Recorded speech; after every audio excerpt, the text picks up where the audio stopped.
الحمد لله رب العالمين، الصلاة والسلام على رسوله الكريم سيدنا محمد وبارك وسلم وعلى آله وأصحابه أجمعين وبارك وسلم تسليما كثيرا كثيرا. أما بعد، أعوذ بالله من الشيطان الرجيم. بسم الله الرحمن الرحيم. يا أيها الذين آمنوا ادخلوا في السلم كافة.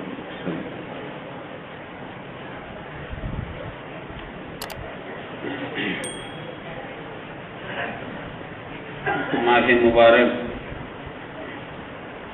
کا بہت بڑا حصہ ہمارے سروں پر سے گزر گئے ہیں. ہو سکتا ہے آج کی رات آخری رات ہو، اللہ بہتر جانتے ہیں. پتہ نہیں آئندہ یہ مبارک گھڑیاں ہمیں نصیب ہوتی نہیں ہوتی، اس لیے کہ ہمیں تو پیارے نبی صلی اللہ علیہ وسلم کی تعلیمات میں سے ملتا ہے کہ کوئی بھی نیکی کرو تو یوں سمجھ کر کرو کہ ہو سکتا ہے میری زندگی کی آخری نیکی ہے. اس آپ کی نصیحتوں میں ہے کہ جب تو نماز پڑھے تو یہ سمجھ کر پڑھ کہ یہ میری زندگی کی آخری نماز ہے. اللہ ہمیں اس کا دھیان ہر نماز میں نصیب فرمانا. یہ میری زندگی کی آخری نماز ہے. پتہ نہیں عشاء پڑھی صبح نصیب ہوتی نہیں ہوتی.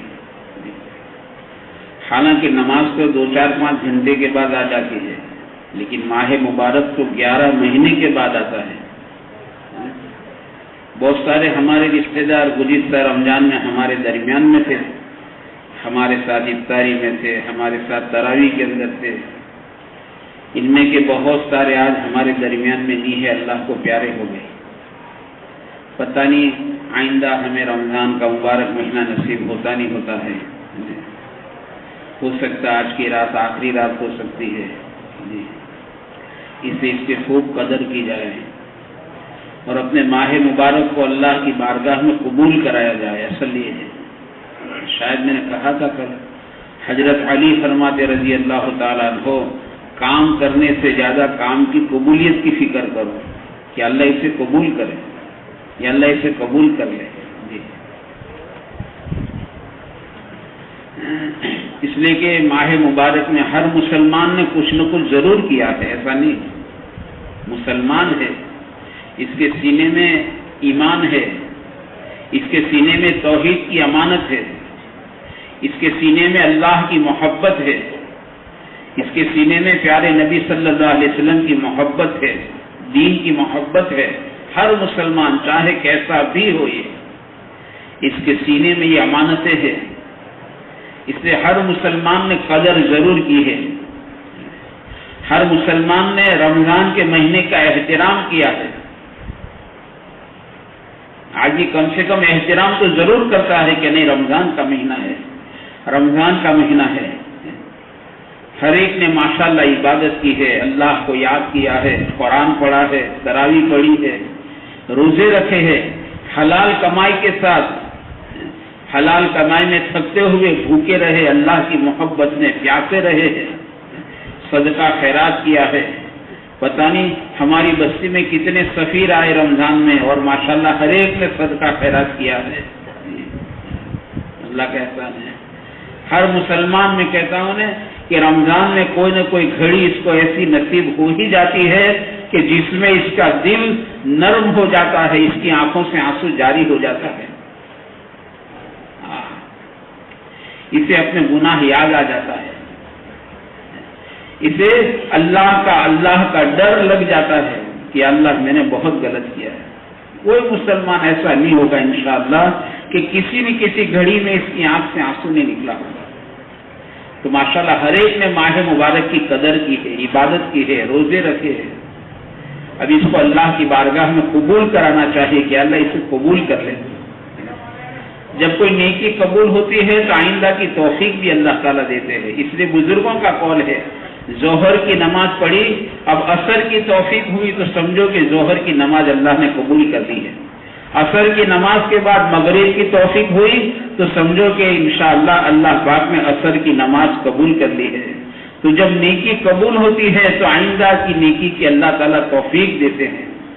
اور اللہ والوں کا قول ہے کہ کسی نیکی کو اللہ کے وہاں قبول کرانا ہے تو استغفار زیادہ کرو، نیکی کے بعد استغفار۔ ایک تو ہے گناہ کے بعد کا استغفار اور ایک ہے نیکی کے بعد کا استغفار۔ یہ نیکی کو کامل درجے تک پہنچا دیتا ہے، نیکی کے بعد کا استغفار یہ نیکی کو کامل درجے تک پہنچا دیتا ہے۔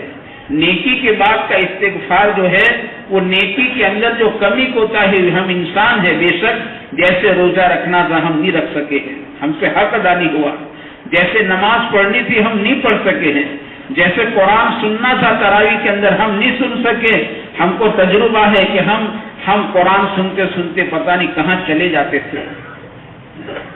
تو جیسے اللہ کا پاک کلام سننے کا حق تھا ہم اس کو ایسے ہم نہیں سن سکے ہیں، تو جیسے کرنا تھا، جیسے ماہ مبارک گزارنا تھا ہم نہیں گزار سکے ہیں، تو کہتے استغفار جو ہے اس کی کمی کوتاہیوں کو اللہ تعالیٰ معاف کر دیتے ہیں، آئندہ کی نیکی کی اللہ تعالیٰ توفیق دیتے ہیں اور اس نیکی کو اللہ تعالیٰ قبول کرتے ہیں۔ اس لیے یہ موقع ہے میرے بھائیوں، اللہ کی طرف ہمارا رجوع بڑھنا چاہیے، رجوع اللہ بڑھے اور استغفار کی ہم کثرت کریں، اپنی عبادتوں کو اللہ کی بارگاہ میں قبول کراویں اور عزائم کریں آئندہ کہ انشاءاللہ اب تو رمضان کے بعد کی زندگی ہمیں رمضان جیسی گزارنی ہے۔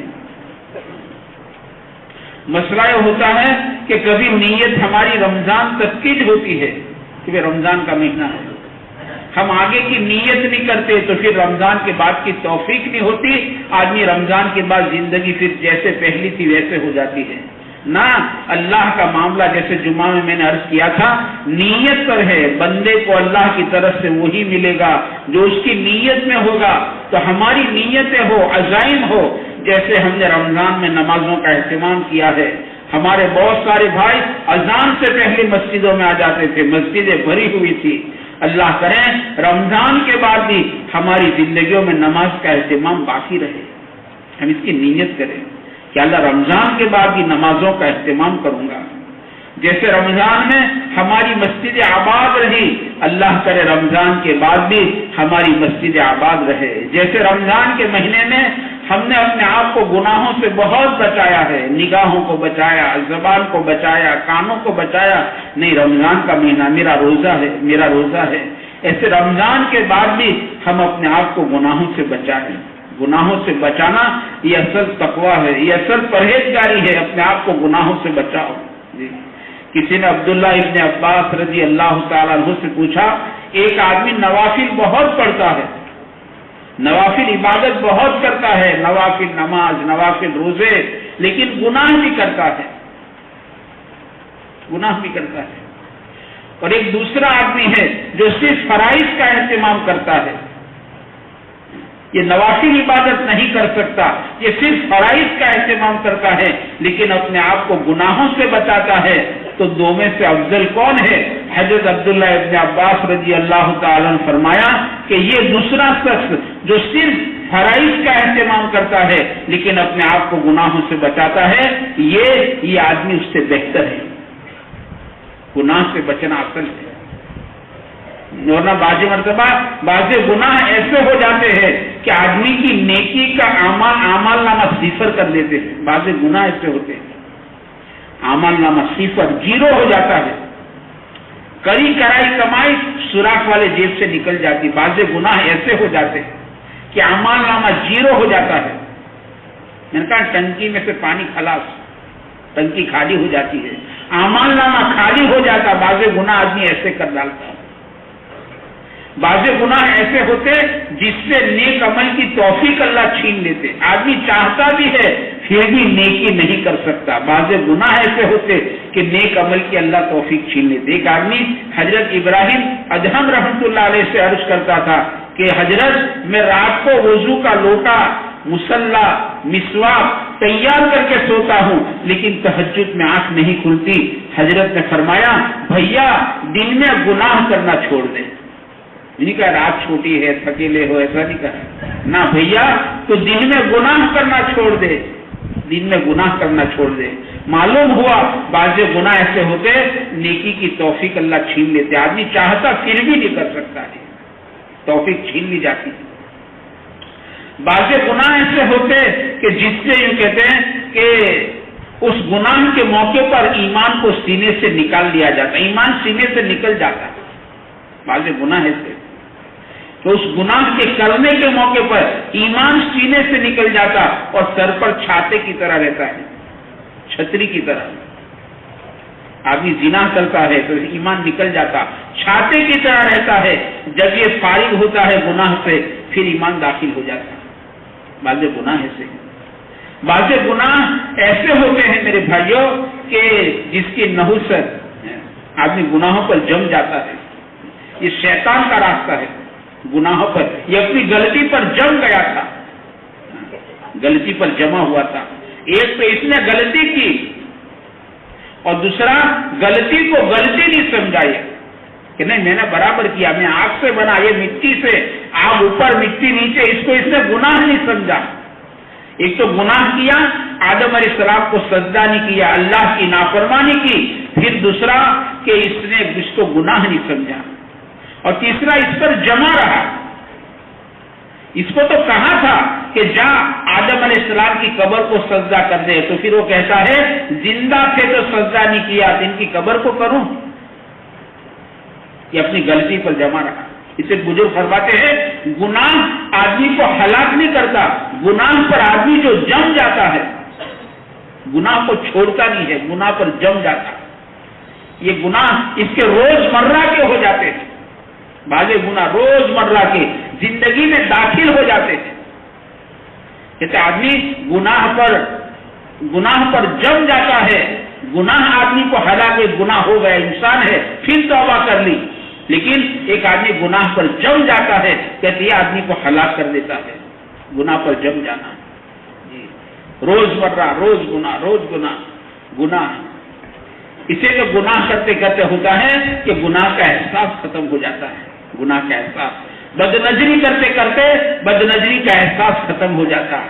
گالی بولتے بولتے گالی بولنے کا گناہ کا احساس ختم ہو جاتا ہے. غیبت کرتے کرتے اس کا احساس ختم ہو جاتا ہے. گھر میں گالی گلوچ، بیوی کو گالی گلوچ، باجے ماں کو گالی دیتے، احساس ختم ہو جاتا. آدمی گناہ پر جم جاتا. تو پھر کہتے بعض گناہ ایسے خطرناک ہوتے کہ موت کے وقت آدمی ایمان سے ہاتھ دھو بیٹھتا ہے. پھر اس کے نیک اعمال میں طبیعت کی چلتی. اس لیے حضرت عثمان رضی اللہ تعالیٰ عنہ فرماتے ہیں نا، حضرت عثمان فرماتے رضی اللہ تعالیٰ عنہ کہ اگر ہمارے دل گناہ سے زنگ آلود نہ ہوتے، میں نے کل کہا نا دل بہت نازک بنایا. آدمی ایک گناہ کرتا دل پر کالا نقطہ پڑ جاتا، سچی توبہ کر لیتا کہ اللہ بھول ہو گئی، یا اللہ بھول ہو گئی، تو وہ نقطہ بھول جاتا. لیکن یہ توبہ نہیں کرتا، پھر گناہ کرتا، نقطے سیاہ نقطے پڑتے جاتے ہیں، رفتہ رفتہ دل کالا ہو جاتا، دل سیاہ ہو گیا. جس کو حضرت تھانوی رحمۃ اللہ علیہ فرماتے ہیں کہ بال کالے ہو اور دل کالا ہو تو کوئی بات ہے چلو، حالانکہ اچھا یہ بھی نہیں ہے. دل کا سیاہ ہونا یہ بربادی ہے، یہ برباد دل ہے کہ دل سیاہ ہو گیا. اللہ نے صاف شفاف دل دیا تھا اور اللہ کا تقاضا ہے کہ اس کو صاف شفاف رکھو. اس کو ہم نے سیاہ کر دیا. کسی نے گاڑی بہت اچھی دی تھی اور نے اس گاڑی کو خراب کر کے دے دی. پتہ نہیں کیسے کیسے اسکریچ پاڑے اور پتہ نہیں کیا کیا پڑا. اس نے تو اچھی گاڑی دی تھی. اللہ نے صاف شفاف دل دیا تھا، ہم نے اس کو سیاہ کر دیا، کالا کر دیا. تو اس کی روح بھی صرف کالی ہو جاتی ہے. اس کی روح جب ملک الموت لے جاتے ہیں نا تو اس کی روح کالی ہوتی ہے. اور قیامت کے دن یہ سیاہ چہرے سے اٹھایا جائے گا، اس کا چہرہ کالا ہوگا. جیسے کہ آدمی پسینے سے سرابور ہے، اس کا بدن پسینے سے سرابور ہو چکا ہے. اب یہ سفید اجلے کپڑے بھی پہنے گا تو اجلے کپڑے بھی کالے ہو جاتے ہیں. یہ کپڑے کیسے ہو جائیں گے؟ یہ کپڑے بھی کالے ہو جاتے ہیں. ایسے میرے بھائیو اس کی روح کالی ہو جاتی ہے، روح کالی ہو جاتی ہے. اس آجان ہے کہ آسمان میں دروازے کھلتے نہیں اس کے لیے. اس کو سجین میں ڈال دو، آسمان میں دروازہ ایسی روح کے لیے کھلتا نہیں ہے. اور کہ قیامت کے دن یہ سیاہ کالے چہروں سے اٹھائے جائیں گے. اس سے اپنی زندگی کو گناہوں سے، یہ رمضان کی سب سے بڑی سوغات ہے اور رمضان کے مہینے کی سب سے بڑی قدر یہ ہے اپنی زندگی کو گناہوں سے پاک کیا جائے. گناہ کو گناہ سمجھو. بعض آدمی گناہ کو گناہ نہیں سمجھتا. اس میں کیا ہو گیا؟ گناہ کو گناہ سمجھنا اور اپنے آپ کو گناہوں سے بچانا. میں کہا دل سیاہ ہوتا. تو حضرت تھانوی رحمۃ اللہ علیہ فرماتے ہیں کہ بال کالے ہو اور دل کالا ہو چلو کوئی بات ہے، حالانکہ اچھا یہ بھی نہیں ہے، لیکن کہتے ہیں بہت تعجب اس پر ہے، رونا اس پر ہے کہ بال سفید ہے اور دل کالا ہے. بال سفید ہے اور دل کالا ہے.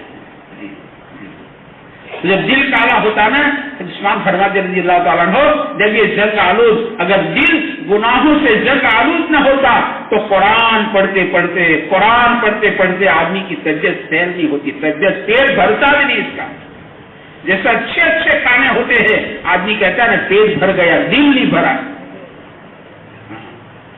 ایسے قرآن پڑھتے اس کا دل سیر نہیں، دل بھرتا بھی نہیں ہے. جب دل گناہوں سے جنگ آلود نہیں ہوتا، دل صاف ہوتا، یہ قرآن پڑھتے اس کا دل سیر نہیں ہوتا ہے. اس سے رمضان کے مہینے کی سب سے بڑی سوغات ہے اپنی زندگی کو گناہوں سے پاک کرو، اپنے دل کو گناہوں سے صاف ستھرا گزارو.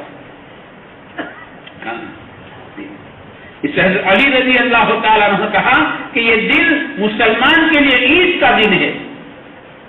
ایک تو عید ہماری عید الاضحیٰ، عید الفطر، اور ایک عید کہتے مسلمان کے عید کے دن 5 ہے. حضرت علی فرماتے، بعض کہتے حضرت انس کا قول ہے کہ مسلمان کے لیے عید کے دن 5 ہے.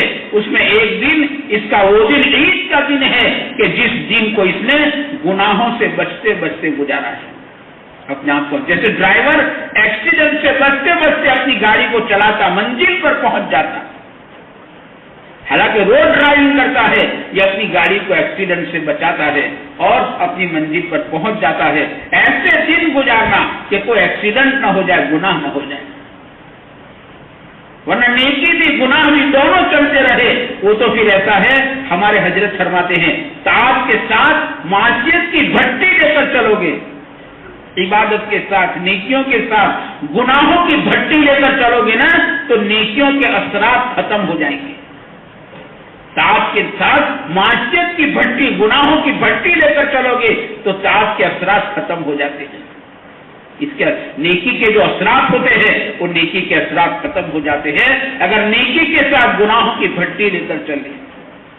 اس سے ہمارے حضرت فرماتے ہیں نیکی کے کام کرنا، نیک اعمال کرنا یہ صالحین کا راستہ ہے، اور گناہ سے اپنے آپ کو بچا کے رکھنا یہ صدیقین کا راستہ ہے. بولو اللہ صدیقین میں اس کو کھڑا کرے گی، یہ اپنے آپ کو گناہوں سے بچاتا تھا. گناہوں سے بچنا. علی فرماتے رضی اللہ تعالیٰ عنہ مسلمان کے لیے عید کے دن 5 ہے. اس میں ایک دن کہتے وہ ہے جو اس نے گناہوں سے بچتے گزارا. ایک بہت بڑے اللہ والے کا قول ہے یہ دن ایسا ہے جیسا اس نے نبیوں کی صحبت میں گزارا ہے. آپ انداز کر لگاؤ، وہ دن جو اس نے گناہوں سے بچ کر گزارا یہ دن ایسا ہے جیسا اس نے نبیوں کی صحبت میں دن گزارا ہے. نبیوں کی صحبت میں اس لیے عید کا دن، اس لیے صوفیاء اس کی ترتیب بتاتے ہیں کہ روزانہ آدمی کو صبح میں جو ہے نا اپنے نفس کے ساتھ شرط کرنی چاہیے، بات کرنی چاہیے. مشارکہ کہتے ہیں اس کو، مشارکہ.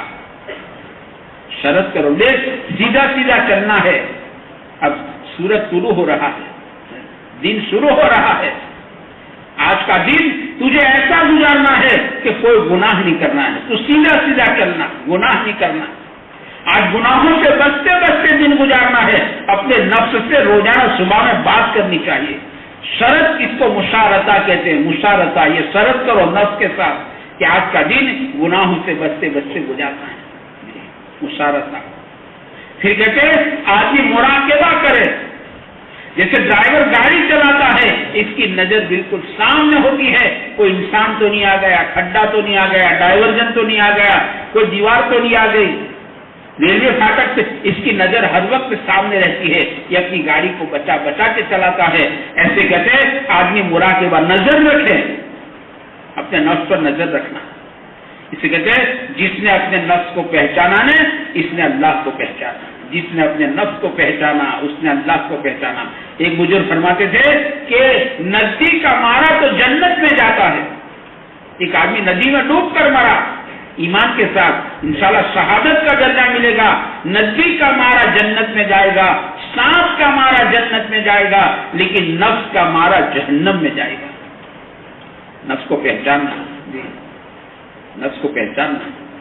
اسے ایک کہتا ہے بادشاہ کی بیٹی تھی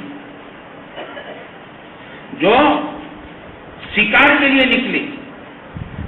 اب شکاری کا ایک نشہ ہوتا ہے, ایک نشہ ہے یہ بھی, اسے وقت کا پتہ نہیں چلتا, کتنے دور نکل گئے پتہ نہیں چلتا ہے, جو نشہ ہے اسے ہوش نہیں رہتا.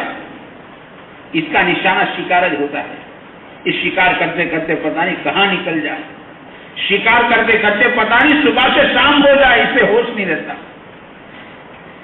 یہ صاحبزادی شکار کرتے کرتے بہت آگے نکل گئی, یہاں تک کہ شام ہو گئی. شام ہو گئی, اپنے قافلے سے الگ ہو گئی, رفقا سے الگ ہو گئی. اسے ہوش آیا کہ تو شام ہو گئی, اب رات ہو گئی. اب جنگل کا راستہ کوئی سمجھ میں نہیں آ رہا کہ وہ شہر کا راستہ کیا ہے. پریشان ہو گئی, کیا کروں کیا کروں, پریشان ہو رہی. اس نے سوچا کہ اس وقت میں میرا اس راستے سے چلنا, میں نے راستہ دیکھا نہیں, جنگل کا راستہ ہے, رات کا وقت ہے, میرا مناسب نہیں ہے جانا. ادھر اگر کوئی مکان ہو, کوئی بستی ہو, میں بستی میں رات گزار لوں, یہ بہتر ہے میرے لیے. اس نے فیصلہ کیا. اس نے دور دیکھا تو دوسرے اسے دور ایک چراغ جلتا نظر آیا, روشنی نظر آئی. تو سوچا کہ بستی ہوگی, بستی ہونی چاہیے. اس کو نشانہ بنا کر چلی. جو چراغ تھا وہاں دیکھا تو صرف ایک مکان ہے, ایک جھونپڑا ہے, اور جس میں ایک نوجوان ہے جو چراغ کے سہارے کتاب کا مطالعہ کر رہا ہے. اس نے کچھ نہیں بتایا, یوں کہا میں فلاں شہر کی رہنے والی ہوں, راستہ بھول گئی ہوں, رات ہو گئی ہے, اب میں اکیلی نہیں جا سکتی, آپ اجازت دو تو میں رات آپ کے مکان میں گزار لوں, صبح چلی جاؤں گی. کہا کوئی ٹھیک, کوئی اور کوئی مکان تو خالی کا, ٹھیک ہے آ جائیے. پوری رات گزر گئی, صبح ہو گئی. جب صبح جانے لگی کہ اب میں میرے گھر میرے شہر چلی جاتی, تو اس نے کہا وہ شریف بچہ تھا, شریف جوان تھا, تاکہ ایسے راستے میں آپ کا اکیلا جانا, آپ عورت ذات ہے, لڑکی ہو, آپ کا جانا اچھا نہیں ہے. اخلاقیت کا تقاضا ہے, انسانیت کا تقاضا ہے, میں آپ کو آپ کے گھر چھوڑ دوں گا, میں آپ کو اکیلی نہیں جانے دوں گا. اب آپ کا بہت بڑا احسان ہو جائے گا. یہ تو جوان چلا. جب اس کا شہر آیا اور اس کا مکان آیا تو پتا چلا یہ تو شاہی محل ہے. جب اندر میں پتا چلا یہ تو شہزادی ہے, یہ کوئی معمولی لڑکی نہیں تھی, یہ تو شہزادی تھی. خیر بادشاہ بھی پریشان تھا, بادشاہ کی بیوی پریشان تھی کہ بیٹی کہاں گئی, شکار کرتے کرتے کہاں گئی, بیٹی کا کیا ہوا ہوگا. دیکھ کر بہت خوش ہو گیا, اس جوان کا بہت احسان مانا بادشاہ نے, بہت شکریہ ادا کیا. اب یہ جوان نے واپسی کی اجازت مانگی کہ میں میرے ٹھکانے چلا جاؤں. تو اس لڑکی نے کہا کہ ٹھہر جاؤ, آپ سے ایک بات پوچھنا چاہتی ہوں. کہا پوچھو. کہ میں پوری رات آپ کے مکان میں تھی, اور مکان میں ہم دونوں اکیلے تھے, رات کا وقت تھا, تنہائی تھی, آپ جوان تھے, میں جوان تھی, اجنبی تھے,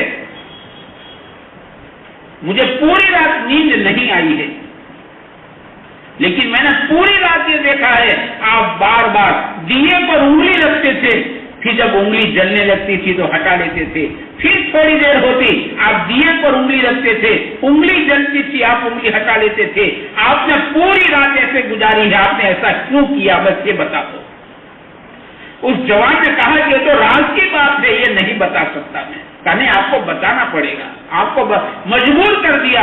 کہ جب آپ نے مجبور کر دیا ہے تو میں بتانے پر مجبور ہوں کہ دیکھو جیسے آپ نے کہا ہے ایسے آپ جوان تھی اور میرے قبضے میں تھی, آپ رات کا وقت تھا, تنہائی تھی, تو میرا نفس بار بار مجھ پر حملہ کرتا تھا کہ ایسا موقع دوبارہ نہیں ملے گا. کتنی خوبصورت لڑکی ہے, تنہائی ہے, اس کا فائدہ اٹھا لے. میرا نفس مجھ کو وسائل ڈالتا تھا اور حملہ کرتا تھا, تو میں